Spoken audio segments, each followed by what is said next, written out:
Why does food taste different on airplanes? Food tastes different on airplanes because of the high altitude and dry air. When flying high, the air pressure is lower and the air is very dry. This makes it harder to taste sweet and salty flavors.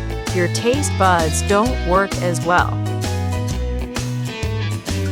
Your nose also doesn't smell food as clearly, and smell is a big part of taste.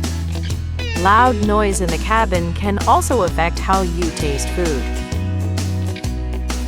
Airlines often add more salt, sugar, or spices to make food taste better in the air.